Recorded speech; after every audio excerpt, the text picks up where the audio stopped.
मोक्षमार्गस्य नेतारम् भेतारम् कर्मभूभृताम् ज्ञातारम् विश्वतत्त्वानाम् वन्दे तद्गुणलब्धये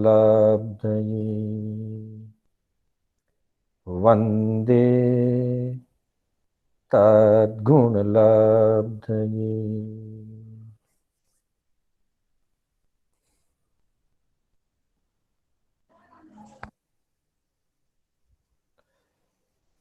तत्वार्थ सूत्र स्वाध्याय करें, सब आगम का निचोड़ है। ज्ञानी ध्यानी उमा स्वाति जी संग्राहक सिर मोड़ है। ज्ञानी ध्यानी उमा स्वाति जी संग्राहक सिर मोड़ है। तत्वार्थ सूत्र स्वाध्याय करें, सब आगम का निचोड़ है। सब आगम का निचोड़ है। अनंत उपकारी आस्था के आयाम चरम तीर्थंकर श्रमण भगवान महावीर को वंदन। प्रभु की परंपरा में विचरण करने वाले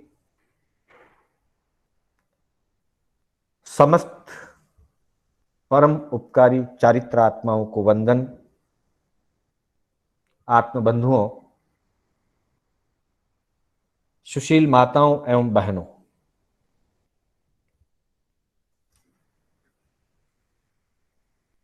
हमारी कक्षा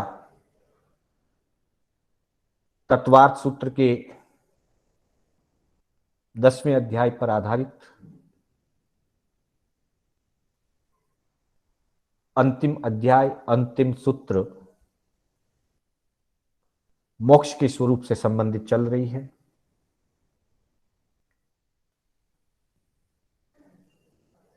इस सूत्र में हमने जीव तत्व से प्रारंभ करते हुए सम्यक दर्शन और सम्यक ज्ञान से प्रारंभ करते हुए जीव तत्व के भेद, प्रभेद, इंद्रियां, शरीर, जीव का निवास स्थान, लोक, नरक, अधोलोक में, मनुष्य और तिर्यंच मध्य लोक में, देवों का मुख्य स्थान ऊर्ध्वलोक, उसकी हमने चर्चा पहले, दूसरे, तीसरे और चौथे अध्ययन के अंतर्गत जीव स्वरूप की चर्चा की। 5वें अध्याय में अजीव तत्व, जिसके अंतर्गत पंचास्तिकाय एवं काल द्रव्य का स्वरूप जाना। 6ठे अध्याय में आश्रव तत्व की अपेक्षा से कर्म आश्रव के साधारण एवं विशेष भेद, प्रभेद और कारणों की हमने जानकारी प्राप्त की। 7वें अध्याय में विरति और आचार का पालन अर्थात पाप त्याग एवं धर्म आचरण के स्वरूप को समझा। 8वें अध्याय में हमने बंध तत्व, जिसके अंदर प्रकृति बंध, स्थिति बंध, अनुभाव बंध एवं प्रदेश बंध के स्वरूप को समझा। और 9वें अध्याय में संवर एवं निर्जरा के स्वरूप को जाना। 10वें अध्याय में इन सब के फल रूप मुक्ति, मोक्ष कैसे प्राप्त होता है, जीव किस तरह से मोक्ष में जाता है, कौन से कारण साधक हैं, कौन से कारण बाधक हैं, इसकी हमने सारी चर्चा 10वें अध्याय के अंतर्गत की। साथ ही सिद्ध जीवों के स्वरूप को समझने के लिए जो 12 द्वार बताए गए हैं, उन 12 द्वारों की भी हमने चर्चा की,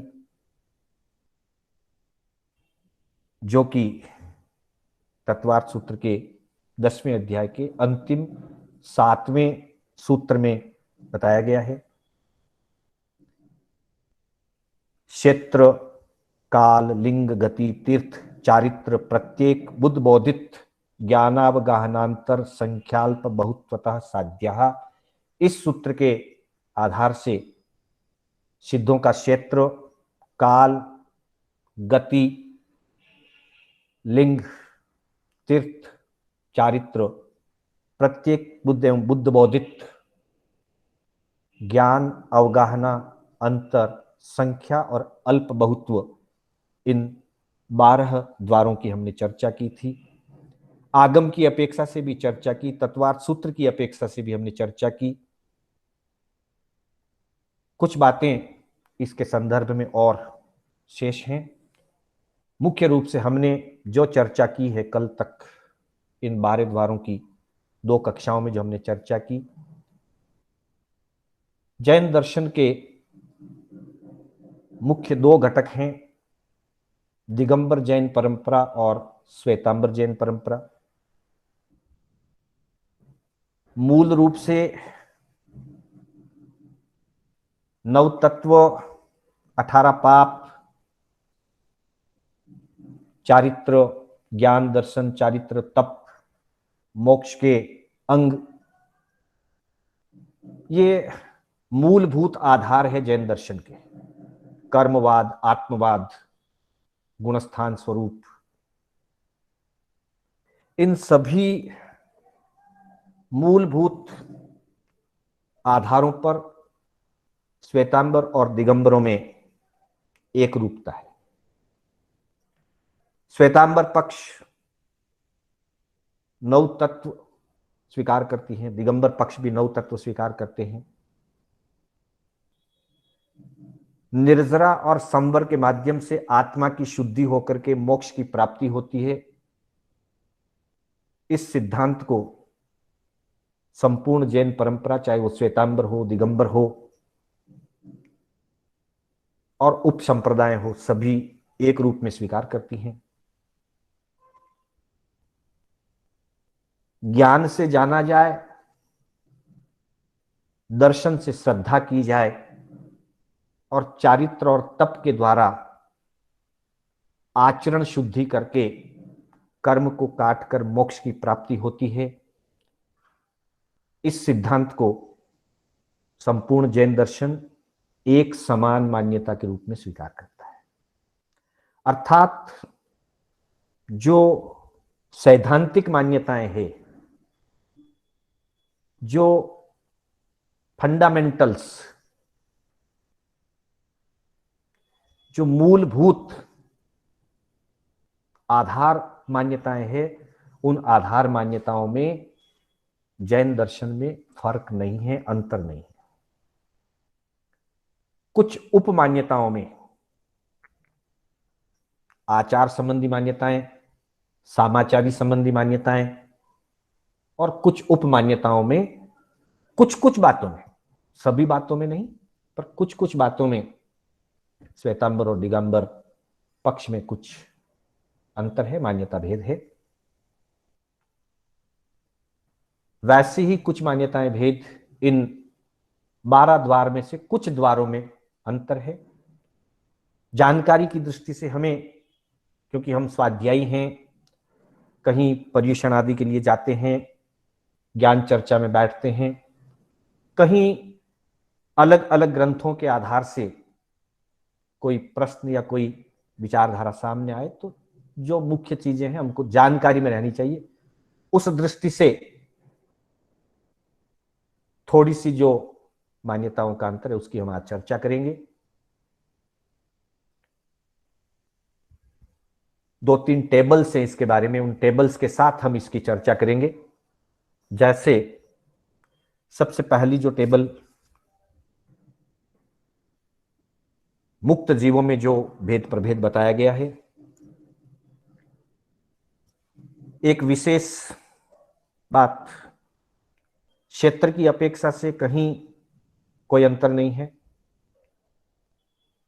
अढ़ाई द्वीप से जीव मोक्ष पधारते हैं और अढ़ाई द्वीप जितना क्षेत्र 45 लाख योजन के क्षेत्र में सिद्ध भगवान विराजमान होते हैं। काल की अपेक्षा दिगंबर परंपरा मुख्य रूप से मात्र चौथे आर्य में उत्पन्न हुए जीव को ही मोक्ष मानते हैं, जबकि श्वेतांबर परंपरा के अनुसार तीसरे आर्य के अंत से लेकर चौथे आर्य के अंत में जन्मे हुए जीवों को मोक्ष होता है। ये थोड़ा सा अंतर है। गति की अपेक्षा निकट गति मनुष्य है और चारों गतियों से परिभ्रमण करके आया हुआ जीव मनुष्य गति में आता है और मनुष्य गति से मोक्ष की प्राप्ति होती है। कोई अंतर नहीं है। लिंग की जो बात चलती है, इसमें एक मुख्य अंतर है। श्वेतांबर परंपरा में ऐसा माना गया है, लिंग और वेद अलग अलग होते हैं। इस बात को सभी स्वीकार करते हैं, चाहे श्वेतांबर हो दिगंबर हो। लिंग का मतलब होता है शरीर का चिन्ह, आकृति। पुरुष शरीर का चिन्ह, स्त्री शरीर का चिन्ह और नपुंसक शरीर का चिन्ह। चिन्ह और आकृति को लिंग कहते हैं और वेद मोहनीय कर्म के उदय से जो स्त्री पुरुष या नपुंसक संबंधी काम भोग की इच्छाएं होती है, काम भोग की जो आसक्ति होती है, उसे वेद कहते हैं। लिंग नाम कर्म की और शरीर की रचना है, वेद मोहनीय कर्म का परिणाम है। हमने जब मोहनीय कर्म के भेद प्रभेद पढ़े थे, तब 28 भेदों में अंतिम 3 भेद मोहनीय कर्म के, 9 कषाय मोहनीय के अंतर्गत स्त्री वेद, पुरुष वेद और नपुंसक वेद की चर्चा हुई थी। यह मोहनीय कर्म के अधीन है। मोहनीय कर्म का क्षय हुए बिना, अर्थात संपूर्ण मोहनीय कर्म का क्षय हुए बिना जीव सर्वज्ञ दशा की तरफ आगे नहीं बढ़ता है। इसलिए वेद, चाहे वो स्त्री वेद हो, पुरुष वेद हो या नपुंसक वेद हो, किसी भी वेद में केवल ज्ञान की प्राप्ति नहीं होती, मोक्ष नहीं होता। जहां तक मोह की इच्छा है वहां तक मोक्ष नहीं होता। और जब मोहनीय कर्म नष्ट हो जाता है, वेद नष्ट हो जाते हैं, उसके बाद शरीर तो औदारिक पुद्गलों का एक ढांचा है। फिर वो ढांचा स्त्री रूप में हो, पुरुष रूप में हो, नपुंसक रूप में हो, जब उसके अंदर से मोहनीय कर्म क्षय हो गया, आत्मा का मोहनीय कर्म क्षय हो गया, तो शरीर की रचना से कोई फर्क नहीं पड़ता। इसलिए वेद के क्षय हो जाने पर, तीनों प्रकार का वेद जब क्षय हो जाता है, जीव अवेदी बन जाता है, उसके बाद शेष मोहनीय कर्म को क्षय करके वीतराग दशा प्राप्त होती है, फिर सर्वज्ञ बनता है, फिर मोक्ष जाता है। तो शरीर की अपेक्षा से वो स्त्री का शरीर हो, पुरुष का शरीर हो या नपुंसक का शरीर हो, कोई फर्क नहीं पड़ता।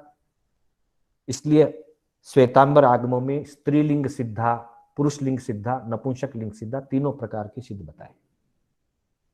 दिगंबर परंपरा मात्र पुरुष के शरीर से ही सिद्ध होना स्वीकार करते हैं। दिगंबरों के ग्रंथों में जो वर्णन है, उनके गुरु परंपरा से जो परंपरा चली आ रही है, ये परंपराएं कब बदली, क्या हुआ, वो इतिहास का विषय है। लेकिन एज इट इज दिगंबर परंपरा की यह मान्यता है कि पुरुष वेद से ही, पुरुष शरीर से ही, वेद तो तीनों ही वेद नष्ट होने ही होने हैं। भाव की अपेक्षा तो वेद रहित होंगे, तीनों ही वेदों से रहित होंगे तभी मोक्ष होगा। पर द्रव्य की अपेक्षा से वे पुरुष लिंग को ही मोक्ष होना स्वीकार करते हैं, स्त्री को मुक्ति होना नहीं स्वीकार करते। ये श्वेतांबर दिगंबर के मान्यता में मोक्ष और आत्मा के संबंध में कोई मतभेद नहीं है, लेकिन बाह्य दृष्टि से मान्यता में अंतर है। इसके बाद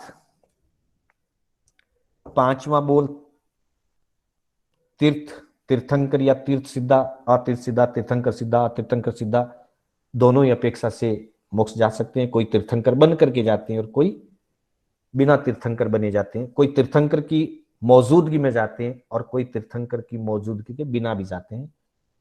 इसकी चर्चा हमने पूर्व में की है। चारित्र और बुद्ध बोधित प्रत्येक बुद्ध आदि में भी कोई अंतर नहीं है, ज्ञान में भी कोई अंतर नहीं है, अवगाहना के अंदर एक अंतर है। श्वेतांबर परंपरा के आगमों में, उत्तराध्ययन में और भी जगह जगह वर्णन आता है, जगन्य 2 हाथ की अवगाहना वाले मोक्ष पदार्थ हैं। और वहां जाने के बाद कल हमने जैसे चर्चा की थी, 2/3 अवगाहना रह जाती है। जब 2 हाथ की अवगाहना वाले मोक्ष पदार्थ हैं तो 1 हाथ और 8 अंगुल अवगाहना आत्म प्रदेशों का क्षेत्र, आत्म प्रदेशों का अवगाहन एरिया जो है वो 1 हाथ 8 अंगुल जितना रहता है। और उत्कृष्ट 500 धनुष की अवगाहना वाला जीव मोक्ष पधार सकते हैं, तो वहां पे 333 धनुष और 32 अंगुल की अवगाहना रहती है। ऐसा सभी श्वेतांबर ग्रंथों में, आगमों में, सूत्रों में, थोकड़ों में सब जगह स्पष्ट वर्णन है। दिगंबर मान्यता के अनुसार जगन्य अवगाहना 2 हाथ की जगह वे 3.5 हाथ स्वीकार करते हैं कि कम से कम 3.5 हाथ की अवगाहना वाला मोक्ष जाएगा। और अधिक से अधिक 500 धनुष की जगह 525 धनुष की अवगाहना वाले को वहां मोक्ष स्वीकार किया गया है। उनके ग्रंथों में कहीं ऐसा वर्णन आता है कि बाहुबली जी वगैरह का जो अवगाहना थी वो 525 धनुष की अवगाहना थी बाहुबली जी की, और बाहुबली जी मोक्ष पधारे हैं। श्वेतांबर ग्रंथों में बाहुबली जी की अवगाहना 500 धनुष बताई गई है। मोक्ष बाहुबली जी गए हैं, इसमें कोई मान्यता भेद नहीं है, लेकिन वो 500 धनुष के थे या 525 धनुष के थे, ये श्वेतांबर और दिगंबरों में विचारधारा में अंतर है। तो दिगंबर परंपरा 525 धनुष, उत्कृष्ट अवगाहना 525 धनुष मानती है, और जगन्य अवगाहना 2 हाथ की जगह 3.5 हाथ स्वीकार करती है। मोक्ष जाने के बाद आत्मा की जो वहां अवगाहन स्थिति होगी, आत्म प्रदेशों का जो अवगाहन होगा वो अंतिम शरीर से 2/3 भाग में होगा। ये सभी सामान्य रूप से स्वीकार करते हैं। अवगाहना के अलावा बाकी किसी चीज में कोई अंतर नहीं है। जगन्य एक समय का विरह पड़ सकता है, एक समय के बाद मोक्ष जाने वाला दूसरा जीव एक समय का गेप हो सकता है, और अधिकतम गेप या विरह जिसको कहते हैं, अंतर जिसको कहते हैं, वो 6 महीने का हो सकता है। इसकी चर्चा भी हमने कल की थी। इसी तरह से संख्या के संबंध में कम से कम एक समय में एक जीव मोक्ष पधार सकता है, और अधिक से अधिक जो हैं वो 108 जीव मोक्ष पधार सकते हैं। जगन्य एक समय में एक जीव, उत्कृष्ट एक समय में 108 आत्माएं एक साथ एक समय में मोक्ष पधार सकती हैं। तो ऐसा कुछ छोटी मोटी बातों में कुछ अंतर है। एक दूसरा चार्ट है तत्वार्थ सूत्र के संदर्भ के संबंध में, जिसमें संख्याओं की बात बताई है। एक समय में कम से कम एक जीव और अधिक से अधिक 108 जीव जो सिद्ध होते हैं। नेक्स्ट चार्ट, उसके संदर्भ में हम देखेंगे कि जिस समय तीर्थ की विद्यमानता हो, Ashish ji next page please.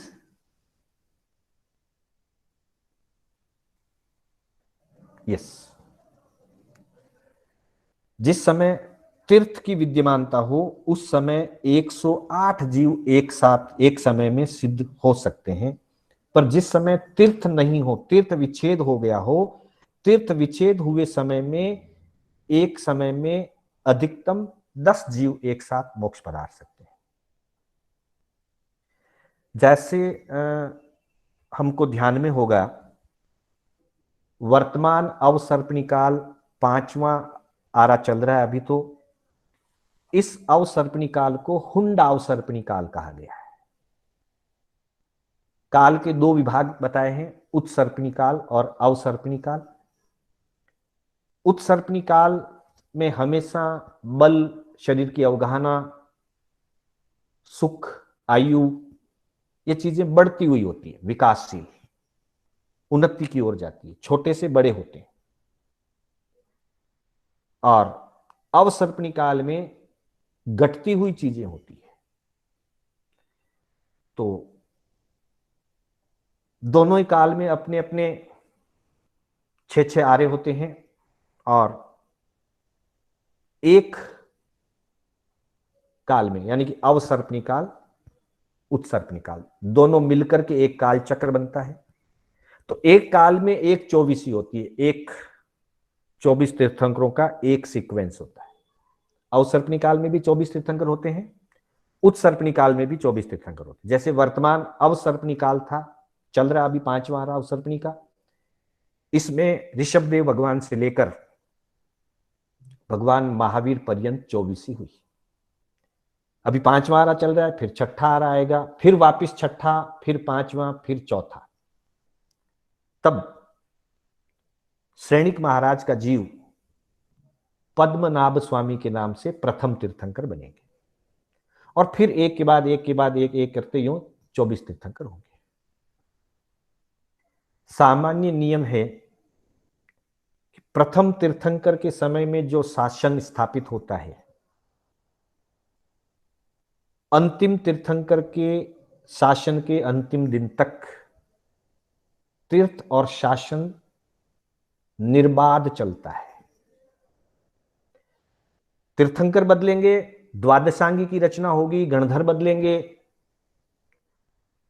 देश काल के अनुसार कुछ नियमों में परिवर्तन होगा, व्यवस्था संबंधी नियमों में, लेकिन तीर्थ और शासन प्रथम तीर्थंकर के शासन से जो प्रारंभ होता है, अंतिम तीर्थंकर के शासन के अंत तक निर्बाध रूप से चलता है। ये सामान्य नियम है। लेकिन वर्तमान अवसर्पिणी, जिसे हुंडा अवसर्पिणी काल कहा गया है, ऐसा काल अनंत काल चक्र में कभी एक बार आता है। यह वर्तमान अवसर्पिणी काल हीन में भी विशेष हीन काल माना गया। इसको न होने जैसी जैसी चीजें इस काल में हुई है, उनको आश्चर्य या अछेरा कहा जाता है। पूरे 10 अछेरे इस अवसर्पिणी काल में हुए। उसमें एक अछेरा यह भी हुआ कि 8 तीर्थंकर के बाद 9वें तीर्थंकर से लेकर 16वें तीर्थंकर के बीच में बार बार जिन शासन का विच्छेद हो गया, तीर्थ का विच्छेद हो गया। मतलब मध्य मध्य में ऐसा ऐसा समय आया, स्वलिंग की अपेक्षा से एक भी साधु, एक भी साध्वी और व्रतधारी, एक भी श्रावक श्राविका नहीं रहे, तीर्थ नहीं रहा। तीर्थ का बार बार विच्छेद, 8 अंतरालों में तीर्थ का विच्छेद हुआ। उसको आश्चर्य माना, अछेरा माना गया है। पर उस समय भी भाव आराधना से जीव मोक्ष जाते रहे। द्रव्य से कोई मुनि नहीं बना। वापिस 9वें के बाद 10वें तीर्थंकर जब आए, तो 10वें तीर्थंकर के केवल ज्ञान के बाद फिर तीर्थ स्थापना मूल से हुई। पूर्व का एक भी साधु साध्वी, श्रावक श्राविका विधिवत नहीं बचे थे। तो ऐसी जो काल होती है, जिस समय तीर्थ विच्छेद हो जाए या तीर्थ स्थापना होने के पहले का जो काल होता है, वो अतीर्थ काल कहलाता है। इसलिए यहां बताया गया कि तीर्थ काल में 108 सिद्ध होते हैं, और तीर्थ के विच्छेद होने पर एक समय में अधिकतम 10 जीव मोक्ष पधार सकते हैं। तीर्थंकर पद पर रहने वाले एक साथ 20 आत्माएं मोक्ष जा सकती है, और जो स्वयं बुद्ध होते हैं वो भी एक साथ 20 मोक्ष पधार सकते हैं। सामान्य केवली 108 मोक्ष जाते हैं, तीर्थंकर 108 नहीं जाते। तीर्थंकर के लिए कहा अधिकतम 20। बुद्ध बोधित और प्रत्येक बुद्ध की अपेक्षा से बताया, प्रत्येक बुद्ध एक साथ में 6 मोक्ष पधार सकते हैं, और बुद्ध बोधित एक साथ में 108 स्वलिंगी। तीर्थंकरों के बताए हुए मार्ग के अनुसार दीक्षा लेकर संयम आराधना विधि विधान करके जो संयम आराधना करते हैं, मोक्ष मार्ग में आगे बढ़ते हैं, उनको स्वलिंगी कहा जाता है।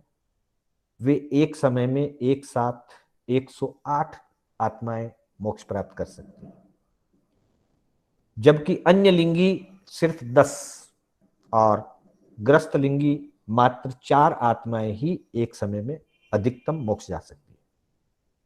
फिर स्त्री पुरुष और नपुंसक की अपेक्षा से बताया, स्त्रीलिंग से जैसा अभी हमने चर्चा की, वेद तो नष्ट हो जाएगा, अवेदी हो जाएंगे, पर शरीर की अपेक्षा से जो लिंग रहता है, चिन्ह रहता है, स्त्री का शरीर, पुरुष का शरीर, नपुंसक का शरीर, तो शरीर की दृष्टि से स्त्री लिंग वाले 20 आत्माएं एक समय में मोक्ष पधार सकते हैं, पुरुष लिंग वाले एक समय में 108 आत्माएं मोक्ष पधार सकती हैं, और नपुंसक लिंग वाले 10 जीव एक समय में मोक्ष पधार सकते हैं।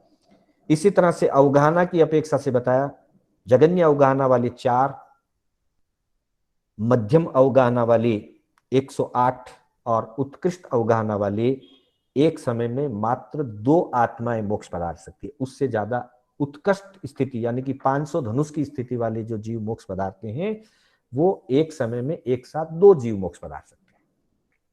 यह भी एक अछेरा हुआ था इस काल में, जब ऋषभदेव भगवान मोक्ष पधारे, उस समय उत्कृष्ट अवगाहना के 108 जीव एक साथ मोक्ष पधारे थे। उसको भी जैन दर्शन एक आश्चर्यकारी घटना के रूप में मानते हैं। जो चीज सामान्यतया नियमित रूप से नहीं होती है, कदाचित बहुत दीर्घ काल में, अनंत काल चक्र में कभी एकाध बार कोई घटना हो वैसी, उसको अछेरा कहते हैं। तो इस तरह से जो अंतिम 12वां जो भेद था अल्पा बहुत्व का, कौन से जीव कम मोक्ष जाते हैं, कौन से जीव ज्यादा मोक्ष जाते हैं एक एक समय की अपेक्षा से, वो अल्पा बहुत्व के अंतर्गत इस चीज को बताया गया। इस तरह से हमारा तत्वार्थ सूत्र का जो ये कार्यक्रम रहा, निर्विघ्न संपूर्ण हुआ, पूर्ण हुआ। 2 बहनों के कुछ प्रश्न आए हुए हैं, उसकी भी हम आज चर्चा करेंगे।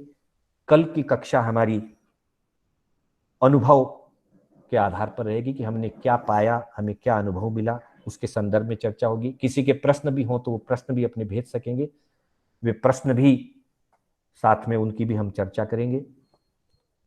एक प्रश्न आया है, अभवी किसको कहते हैं? कल्पना जी चोपड़ा ने अपना प्रश्न भेजा है पूना से।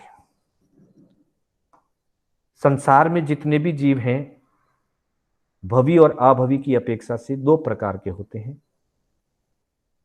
जिन जीवों में मोक्ष जाने की योग्यता होती है, जो जीव मोक्ष प्राप्त करने के योग्य होते हैं, उन्हें भव्य जीव कहते हैं।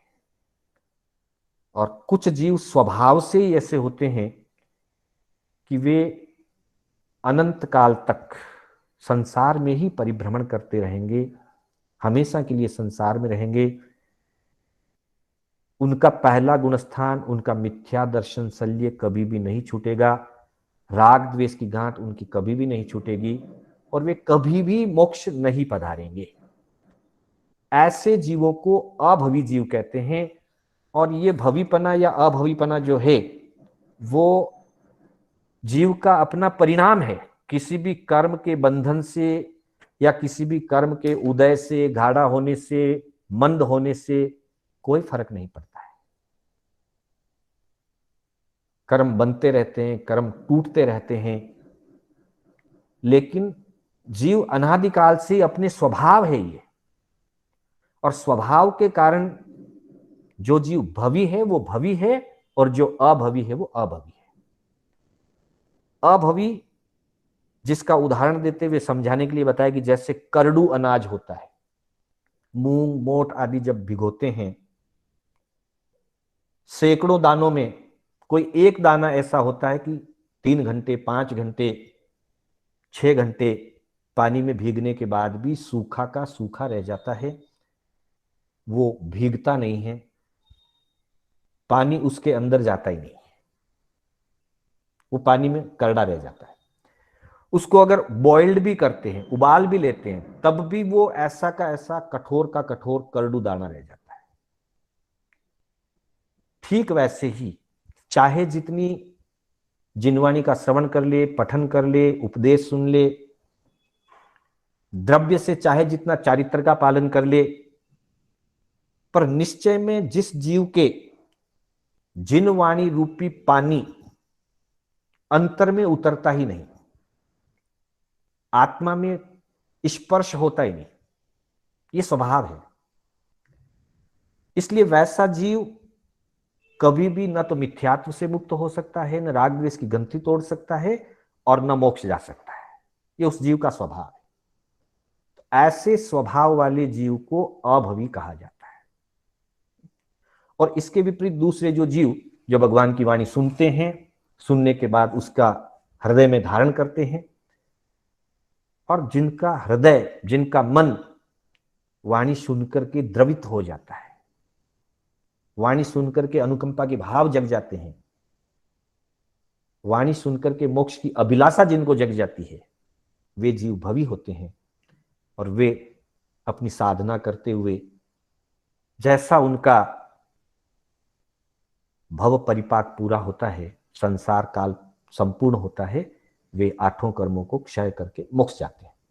तो जो मोक्ष जाने की योग्यता वाले जीव वो भवी कहलाते हैं, और जिन जीवों में मोक्ष जाने की योग्यता नहीं होती, स्वभाव से ही नहीं होती, परिवर्तन नहीं होगा कभी भी, कुछ अनंत काल तक वही रहेगा, उनको अभवी जीव कहते हैं।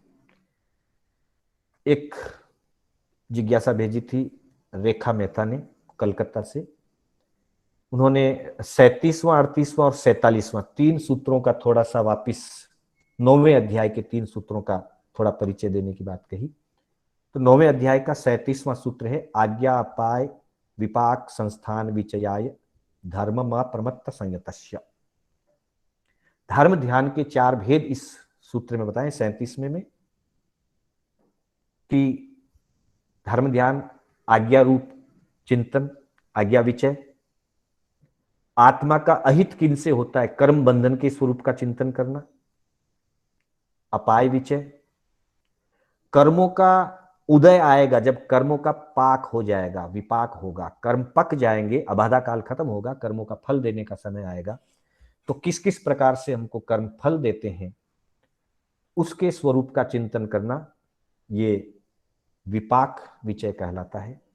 और चौथा होता है संस्थान विचय, अर्थात कर्म बंधन के बाद जब कर्म उदय में आते हैं और कर्म उदय का अपना एक फल होता है, उस फल को भोगने के लिए जीवात्मा को इस संपूर्ण लोक में, 14 राजु लोक में, अधोलोक, ऊर्ध्वलोक, मध्यलोक, त्रसनाड़, त्रसनाड़ के बाहर स्थावर क्षेत्र, विभिन्न क्षेत्रों में जीव को परिभ्रमण करने के लिए जाना पड़ता है। उस अवस्था को, उसका चिंतन करना, उस चिंतन का नाम है संस्थान विचय, अर्थात भगवान की आज्ञा का चिंतन करें, आज्ञा विचय है। आज्ञा का उल्लंघन करने पर कैसे जीव कर्म बंधन का भागी बनेगा, आत्मा का अहित होगा, उस अहित का चिंतन करना अपाय विचय है। फिर कर्म के फल का स्वरूप का चिंतन करना विपाक विचय है। और कर्म फल को भोगने के लिए इस लोक में परिभ्रमण करना पड़ता है। इतना बड़ा लोक है, अनंत काल हमें व्यतीत हो गया, हम अनंत भाव भ्रमण कर चुके हैं, फिर भी हमारा अभी तक इस संसार से मुक्त होने का समय अभी तक नहीं आया हमारा। हम अभी भी चतुर्गति रूप संसार में 343 गणरज्जु क्षेत्र वाले इस लोक में परिभ्रमण कर रहे हैं। ये परिभ्रमण हमारा कब मिटेगा, इसका चिंतन करना संस्थान विचय कहलाता है। तो इस तरह से 37वें सूत्र के अंतर्गत 4 प्रकार के धर्म ध्यान का स्वरूप बताया है, आज्ञा विचय, अपाय विचय, विपाक विचय और संस्थान विचय। फिर बताया कि यह धर्म ध्यान जो होता है वो मुख्य रूप से धर्म अप्रमत्त संयतस्य, अप्रमत्त संयत को, मुख्य रूप से यह धर्म ध्यान अप्रमत्त संयत को होता है। वैसे चौथे गुणस्थान से ही धर्म ध्यान होना शुरू हो जाता है। और 38वें सूत्र में बताया कि उपशांत क्षीण कषायोश्च, अधिकतम 11वें और 12वें गुणस्थान के जीवों को भी सामान्यतः शुक्ल ध्यान होता है। कदाचित किसी किसी जीव के शुक्ल ध्यान ना हो तो 11वें 12वें गुणस्थान तक भी धर्म ध्यान हो सकता है। मुख्य रूप से अप्रमथ संयत को तो धर्म ध्यान ही होता है, पूरा 7वां गुणस्थान धर्म ध्यान में ही व्यतीत होता है, दूसरा कोई ध्यान नहीं।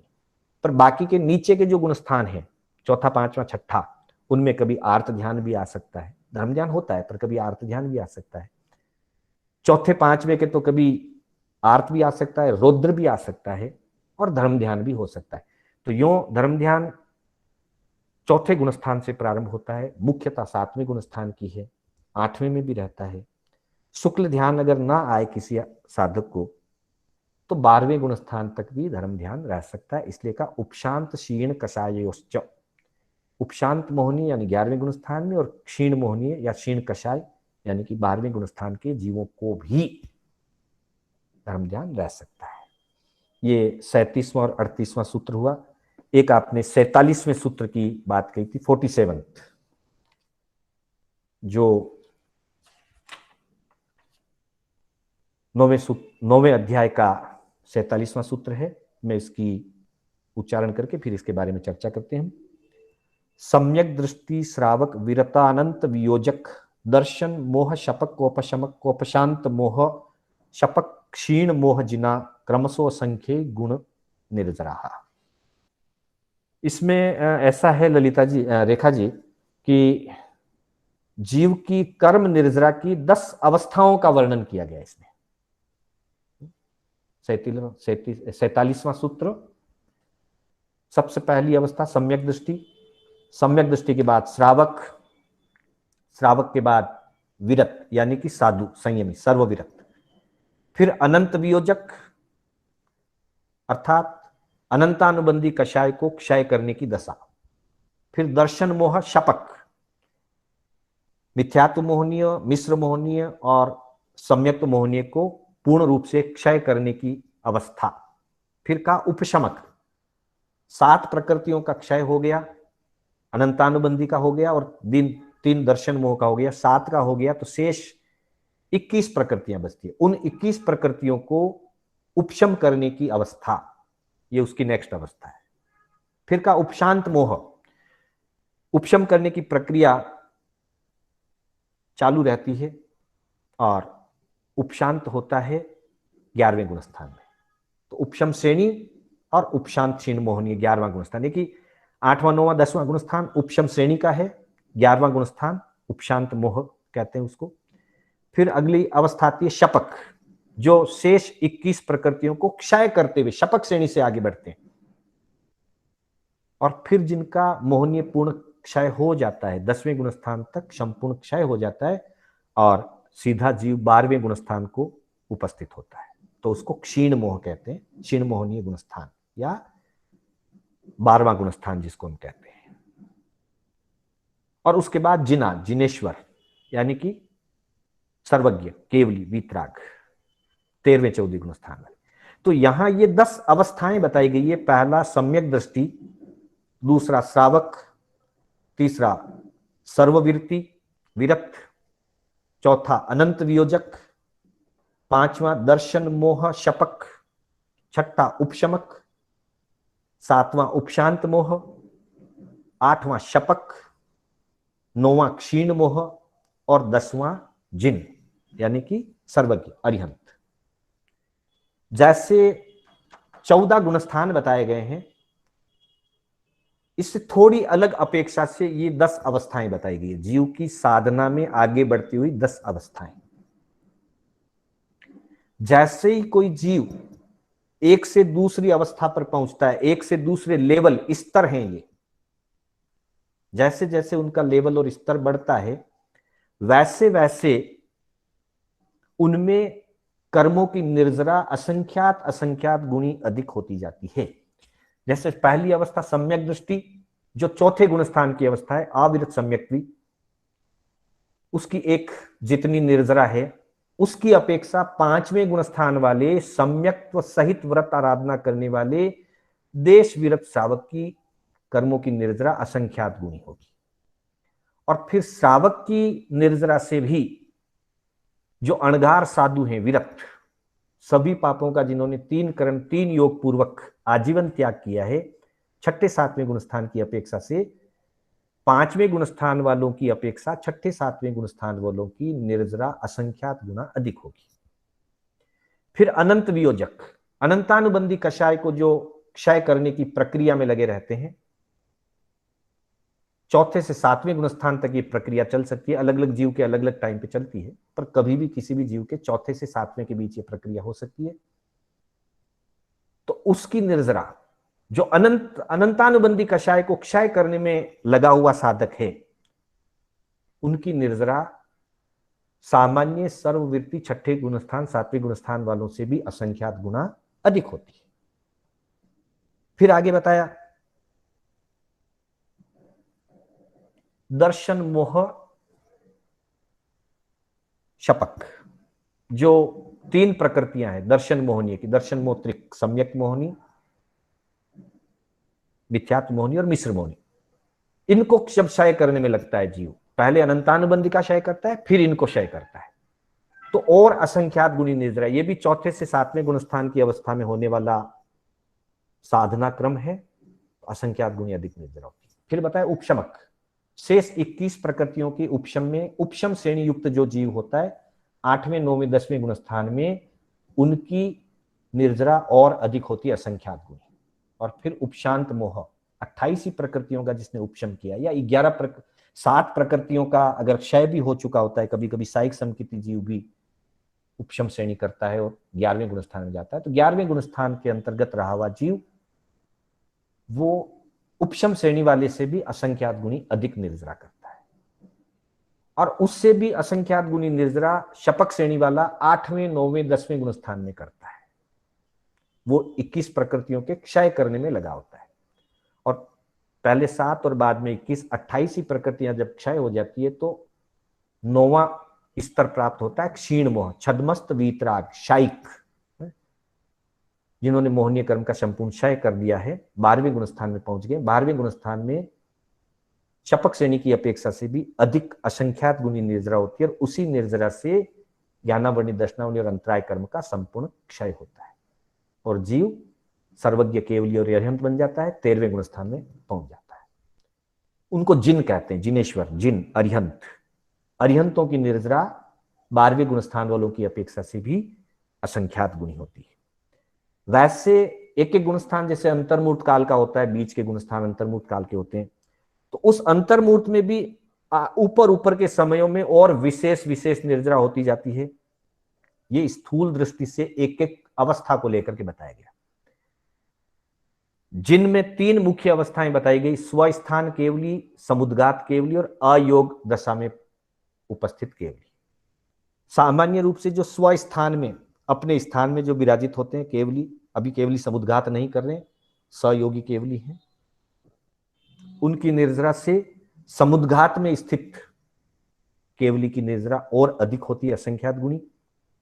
ये 13वें गुणस्थान के अंतिम स्टेज में होता है, और फिर 14वां गुणस्थान प्राप्त हो जाता है अयोग दशा, अयोगी केवली गुणस्थान।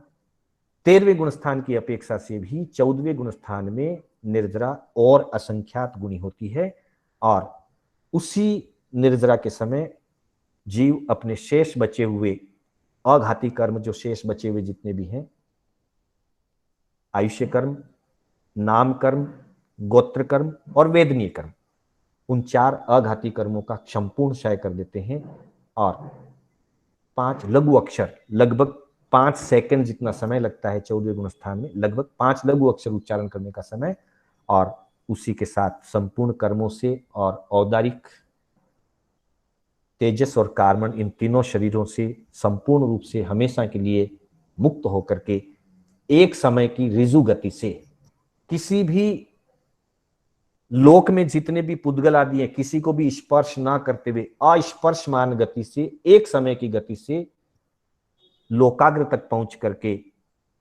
मोक्ष स्थान में विराजमान हो जाते हैं, अनंत सुखों में लीन हो जाते हैं।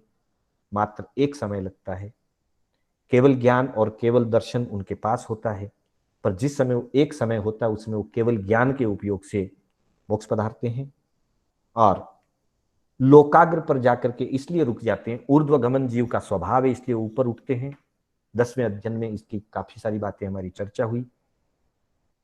स्वभाव से वो ऊपर उठते हैं और जहां लोक की बाउंड्री आ जाती है, अलोक शुरू होता है, उसके आगे धर्मास्तिकाय नहीं है और धर्मास्तिकाय के न होने से आगे गति नहीं होती। इसलिए लोकाग्र के पास जाकर के सिद्ध आत्माएं अपने आत्म प्रदेशों की अवगाहना में अनंत काल के लिए अटल अवगाहित हो जाते हैं। उसके बाद न उनका कहीं हलन है न कहीं चलन है, लेकिन आत्मा की अनुभूति है, ज्ञान दर्शन का उपयोग है, अनंत सुखों का आनंद का वो अनुभव करते हैं और अनंत सुखों का आनंद अनुभव करते हुए अनंत ज्ञान, अनंत दर्शन, अनंत सुख, साइक संकित, अटल अवगाहना, अमूर्तिक, अगुरु लघु और आत्म सामर्थ्य, अनंत आत्म सामर्थ्य के साथ अनंत काल के लिए सदा वहीं पर विराजमान रहते हैं, सदा शाश्वत सुखों के आनंद में तल्लीन रहते हैं।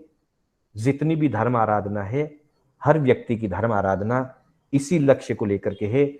हमारी, मेरी, आपकी, सबकी धर्म आराधना इसी लक्ष्य को लेकर के है कि हम भी उस सर्वोत्तम स्थान को, उस सर्वोत्तम दशा को हम प्राप्त करें। इसीलिए हम स्वाध्याय करते हैं, इसीलिए हम आगम पढ़ते हैं, इसीलिए हम व्रत पचखान करते हैं, नियम करते हैं, तप त्याग करते हैं। हमारी सारी आराधना और साधना का सार यही है। ध्रुव धाम की आराधना आराधना का सार है। वो हमारा ध्रुव धाम है, मोक्ष धाम, उसकी आराधना ही हमारा आराधना का लक्ष्य है। तो इन्हीं शब्दों के साथ मैं अपने शब्दों को विराम दूंगा, समय हो चुका है। पुनः मैं आप सभी का हार्दिक आभार व्यक्त करता हूं।